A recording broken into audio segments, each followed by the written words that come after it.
Of course, thank you so much, Brian Mlondo. I am right now in the border town of Uganda. It's called Elegu. And if you can hear very well, there are some faint sounds of people still jubilating. About 5,000 people that left Juba today and came to Uganda. Of course, we were part of that journey, straight from Elegu into South Sudan, into Juba, to Gombu market, where we picked the civilians today. And from Gombu market, we traveled with the UPDF, and they had some air support with tankers ahead of us and a couple of the armed brigade of the UPDF moving with us in convoy. Of course, this is a joint mission that happened between the government of South Sudan and that of Uganda, and that, of course, the government of South Sudan and the government of Uganda both agreed that they would have people evacuated from South Sudan, where fighting had broken out on Friday last week, but it ceased on Monday after a ceasefire was called by both Riek Machar and Salva Kiir forces. Of course, we've been able to speak to the Minister of Internal Security within South Sudan, who says the situation, security-wise, is still fluid, but he says the state is now stable for business to go on.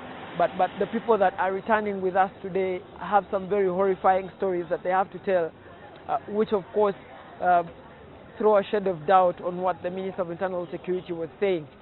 We did talk to some Ugandan traders who said that during the time of the curfew, the government declared curfew in Juba, there were a couple of people who they say were dressed in uniforms of the SPLA who approached them and of course confiscated their goods and looted their shops and did not pay.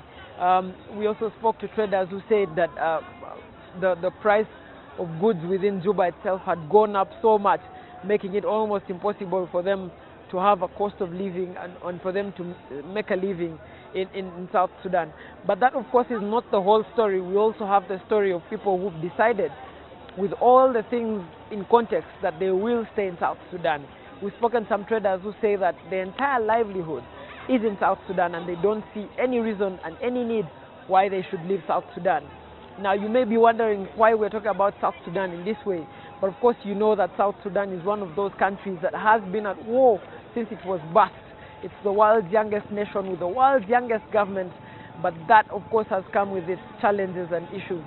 The SPLA, which fought to liberate South Sudan from the North Sudan, of course developed factions within it, that of Riek Machar and that of Salva Kiir.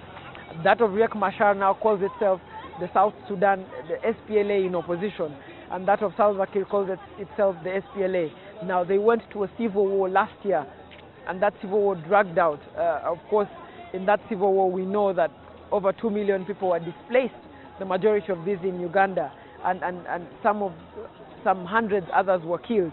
Now, the reason that this standoff between Salva Kiir and Riek Machar was resolved in a peace agreement in which they agreed to form a transitional government. However, when that transitional government happened, there was a lot of infighting back and forth, and there's a lot of friction between the two forces, and that friction boiled down to the shootouts that we saw on Friday. It's still not clear whether this shootout has ended. It's still not clear whether this shootout, of course, might spread into a civil war, but what's very clear is that the people who live in South Sudan are really, really living in fear, and some of those who are the Ugandans that have returned today tell you that South Sudan really is a country with much hope and promise, but it's also a country with a lot of insecurity in it.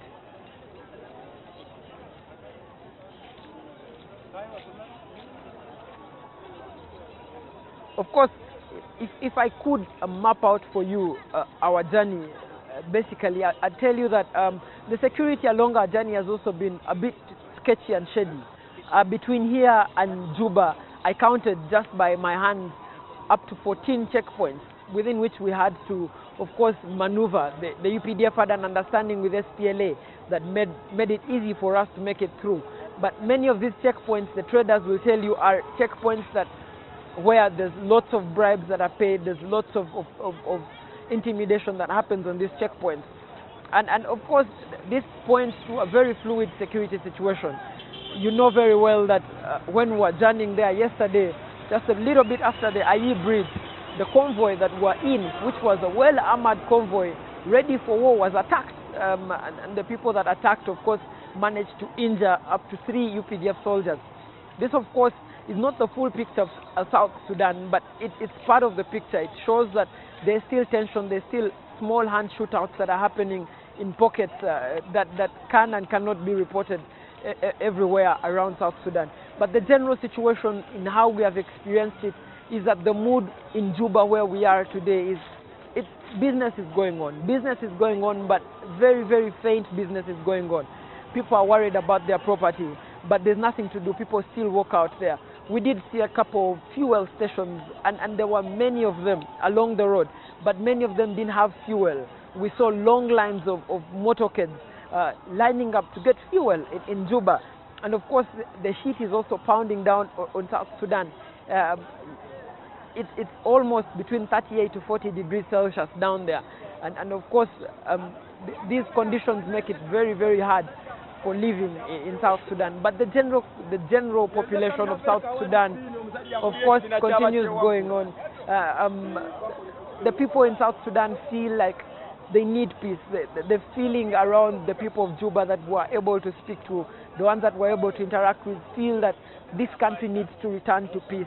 And of course, after the peace has been guaranteed, many other things can happen from that.